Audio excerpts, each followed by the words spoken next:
ఒక పక్క బాధ ఆవేదన ఈ ప్రాజెక్ట్ చూస్తూ ఉంటే ఈ ప్రాజెక్ట్ ని ఆంధ్రప్రదేశ్ ఒక జీవనాడిగా పోలవరం ఆంధ్రప్రదేశ్ రాష్ట్రానికి ఒక వరంగా భావించి ఆ రోజు మనం శ్రద్ధ పెట్టాం.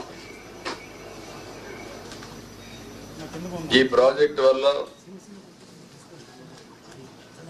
ఇది పూర్తి చేసుకుని నదుల అనుసంధానం చేసుకోగలిగితే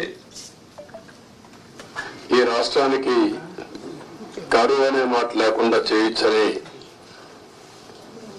విధంగా మనం ఆలోచించి ప్రాజెక్ట్ ముందు తీసుకుపోయాం. ఆ రోజు కూడా చాలా దూరదృష్టితో నాకుండే అనుభవంతో ఎన్నికలైనాయి 2014లో. ఇక్కడ తెలుగుదేశం పార్టీ గెలిచింది, బీజేపీ తెలుగుదేశం పొత్తున్నాం. ఢిల్లీలో ఎన్డీఏ వచ్చింది. నేను మొట్టమొదటిసారిగా రిక్వెస్ట్ చేసింది, ఎందుకంటే నేను విజువలైజ్ చేశాను కాబట్టి 7 మండలాలు తెలంగాణలో ఉన్నాయి, కరువుకి ముంపు గురయ్యే మండలాలు. ఆ 7 మండలాలు కానీ మనకి ఇవ్వకపోతే 2 రాష్ట్రాలు జూన్ 2వ తారీఖు నోటిఫై అవుతాయి. నోటిఫై అయిన తర్వాత మళ్ళీ అసెంబ్లీ పోయి ఆ రాష్ట్రాలు ఒప్పుకుంటే తప్ప ఇది సాధ్యం కాదు. అందుకనే పట్టుబట్టి మీరు 7 మండలాలు ఇవ్వకపోతే నేను ప్రమాణ స్వీకారం కూడా చేయను, ఇంకా పోలవరం ప్రాజెక్ట్ కాదు అనే ఉద్దేశంతో నేను పట్టుబట్టి ఫస్ట్ కేబినెట్ చరిత్రలో ఎన్డీఏ 2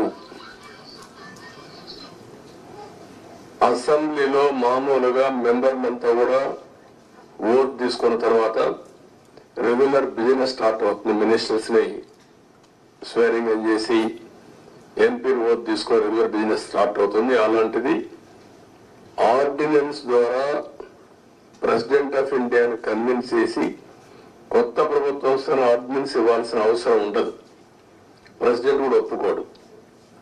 ఈ యొక్క అత్యవసర పరిస్థితిని ఆయనకు నచ్చజెప్పి ఒక కేబినెట్ మినిస్టర్స్ వెళ్ళి నచ్చజెప్పి తర్వాత కేబినెట్ పెట్టి ఈ యొక్క తీర్మానాన్ని పాస్ చేసి ఆర్డినెన్స్ తీసుకొచ్చి అది యాక్సెప్ట్ చేసిన తర్వాత పార్లమెంట్ సమన్ చేశారు. దానివల్ల 7 మండలాలు మనకు వచ్చాయి. ఆ 7 మండలాలు వచ్చాయి కాబట్టి మనం ప్రాజెక్టు కట్టగలిగాం. అప్పటికే ఈ ప్రాజెక్ట్ చాలా, ఒక మాటలో చెప్పాలంటే అనేక సంక్షోభాలు ఎదుర్కొంది. 2500లో ఈ ప్రాజెక్ట్ రాజశేఖర రెడ్డి గారు ప్రారంభించడం, అప్పుడే అవకతవకలు చేయడం, కాంట్రాక్టుల్ని క్యాన్సిల్ చేయడం, అక్కడి నుంచి ప్రాజెక్టు ఆటకెక్కడం, అక్కడి నుంచి వాళ్ళందరూ కోర్టులకు వెళ్ళిపోవడం, ఇక్కడ కూడా land acquisition project central place లో ల్యాండ్ ఎక్విజిషన్ చేయాలంటే వాళ్ళు కోర్టుకు వెళ్ళడం, right main canal left main canal కాలువలు తవ్వాలంటే వాళ్ళు కోర్టులకు వెళ్ళిపోవడం, ఎన్ని లిటిగేషన్లు పెట్టాలో అన్ని లిటిగేషన్లు పెట్టి 2014 కంటే ముందు కిరణ్ కుమార్ రెడ్డి ముఖ్యమంత్రి అయిన తర్వాత టెండర్లు పిలిచాడు. అది కూడా కోర్టుకు పోయి గందరగోళం అయ్యి తర్వాత ఫైనల్ గా అన్ని కోర్టులు వెకేట్ వచ్చింది. ఆ సమయంలో విభజన జరిగిన సమయంలో ఇది నేషనల్ ప్రాజెక్ట్ గా విభజన చట్టంలో పెట్టారు. ఇన్ని నానా అవస్థలు పడి ప్రాజెక్టు ఇప్పుడే కాదు, ఈ ప్రాజెక్టు కన్సీవ్ చేసి చూస్తే 1940లోనే కన్సీవ్ చేశారు బ్రిటిష్ వాళ్ళు. అప్పటి నుంచి ముందుకి వెనక్కి రావడం, అప్పుడు కూడా 300 టీఎంసీ నుంచి 700 టీఎంసీ ఇంకా హైట్ కూడా పెంచి కట్టాలని చెప్పి అనుకున్నారు.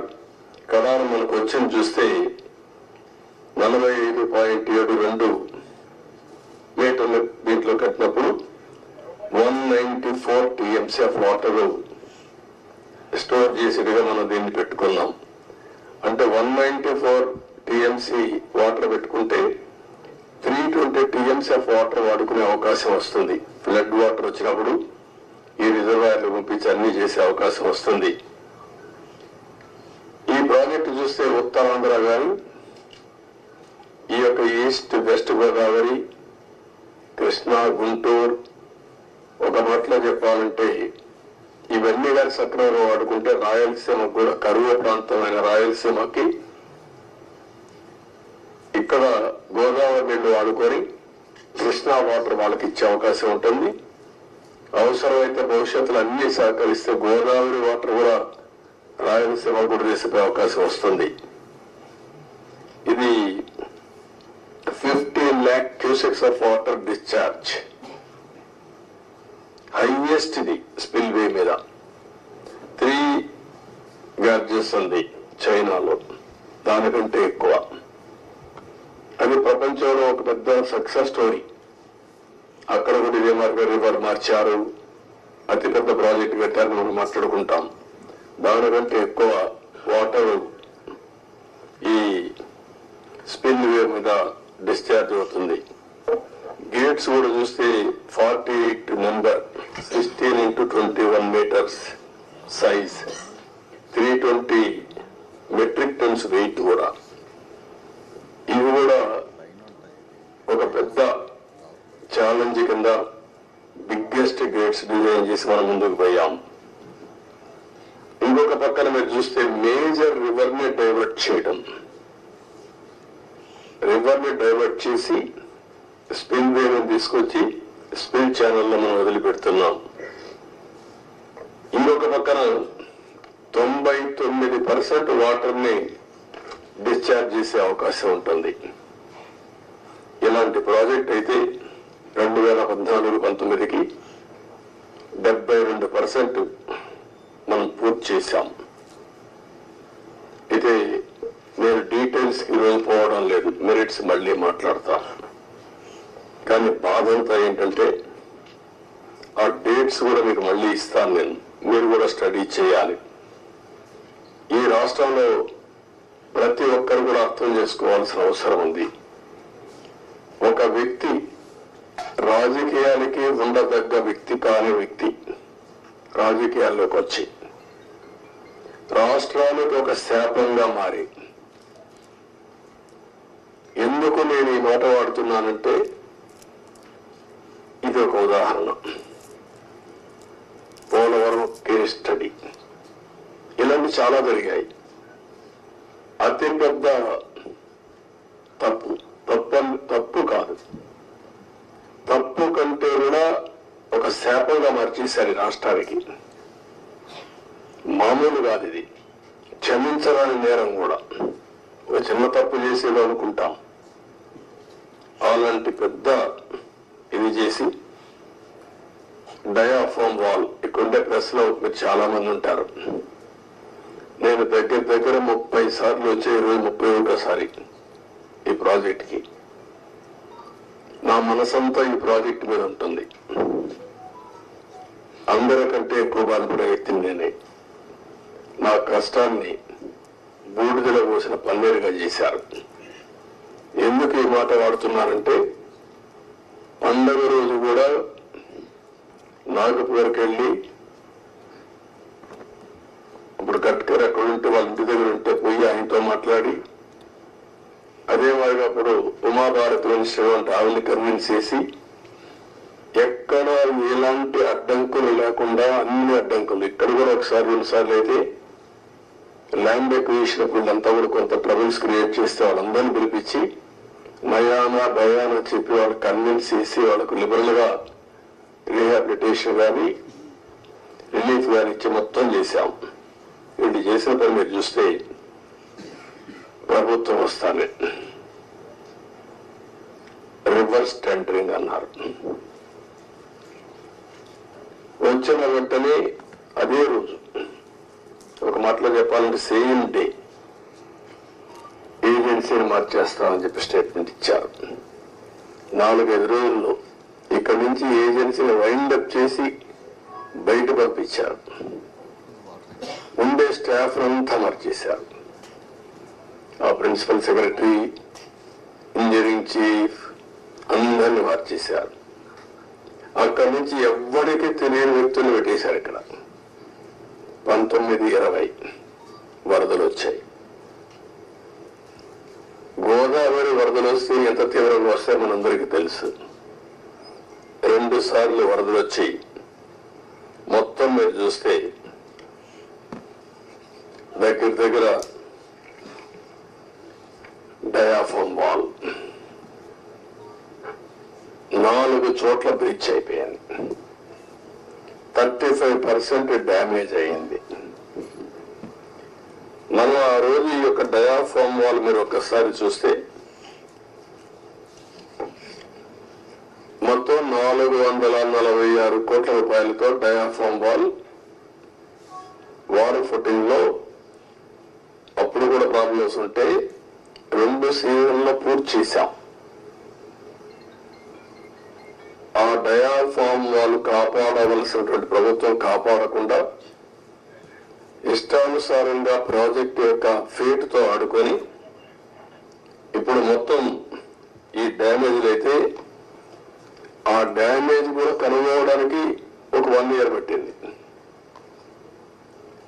గవర్నమెంట్ ఆఫ్ ఇండియా చాలా సార్లు చాలా స్పష్టంగా మీరు మార్చద్దండి అవన్నీ కరెస్పాండెన్స్ రేపే నేను మాట్లాడతాను. ఇప్పుడు నేను డీటెయిల్స్ పోవడం లేదు. బ్రాడ్ గా కాన్సెప్ట్ ఫస్ట్ హ్యాండ్ ఇన్ఫర్మేషన్ ఇక్కడికి వచ్చాను. I have seen the project. మామూలు వాళ్ళైతే అర్థం కాదు. నేను ఒక 100 సార్లు ఈ ప్రాజెక్ట్ గురించి రివ్యూ చేసి ఉంటాను. 30 times ఇక్కడికి వచ్చి ప్రాజెక్ట్ లో చూశాను. అడుగడుగున అన్ని నిర్ణయాలు నేను భాగస్వామిని అర్థం చేసుకోగలిగాం. ఈరోజు ఒక పక్కన డయాఫ్రామ్ వాల్ 3 bits లో పోతే ఇప్పుడు ఆల్టర్నేటివ్స్ ఏంటంటే మీనవేషాలు లెక్కేసే పరిస్థితికి వచ్చారు. ఇందులో ఆ 2 బిట్లు కానీ ఎక్కడికక్కడ ఒక parallel D wall diaphragm wall హైట్కి ఎక్కడ డ్యామేజ్ అయిందో దానికంటే ముందు ఒక ప్యారలల్ గా పెట్టి దాన్ని కవర్ చేస్తే 447 కోట్లు అవుతుంది. మామూలుగా మనం ఖర్చు పెట్టింది 446 కోట్లు. ఇప్పుడు రిపేర్ చేయడానికి 447 కోట్లు. ఓకే, మొత్తం దాని అప్పటికి కూడా గ్యారంటీ లేదు. ఈ డయాఫ్రామ్ వాల్ ఈ ప్యారల్ గా 447 కోట్లు ఖర్చు పెడితే మిగిలిన భాగం అంతా పర్ఫెక్ట్ గా ఉంది, ఇంక ఇబ్బంది లేదు అనే పరిస్థితి లేదు. కాదు, మొత్తం డయాఫ్రామ్ వాల్ ప్యారల్ గా కట్టాలంటే 990 కోట్లు. ఇది ఒక భాగం. కాఫర్ డ్యాములు పైన కాఫర్ డ్యామ్ ఉంది, కిందన కాఫర్ డ్యామ్ ఉంది. 550 కోట్ల రూపాయలతో పైన ఒక 250 కోట్లతో కిందన కాఫర్ డ్యామ్ 2 కట్టారు. ఇప్పుడు వీళ్ళు చేసిన నిర్వాహకం మధ్యలో గ్యాప్, లాస్ట్ లో గ్యాప్ ఉంటే లాస్ట్ గ్యాప్ ను ఫిలప్ చేయలేదు. రీజన్, ఆ సమయంలో ఏజెన్సీ లేరు, ఇంజనీర్ లేరు. ఆ నీళ్లు వచ్చాయి. ఆ నీళ్లు వచ్చి మొత్తం ఆ ఉధృతంతో కింద నుండి ఇసుకుని ఎక్కడికక్కడ పైకి వేసింది. ఎక్కడికక్కడ మనం ఏమంటాము, ఇవన్నీ అగాధం, ఆ గొయ్యి కాదు, వాటర్ వచ్చినప్పుడు సుడిగుండాలు అలాంటి క్రియేట్ చేసి ఎంత లోతు పోనంత లోతుకి వెళ్ళిపోయి 20 మీటర్లు 30 మీటర్లకు వెళ్ళిపోయి ఆ మట్టి అంతా దిగేసింది.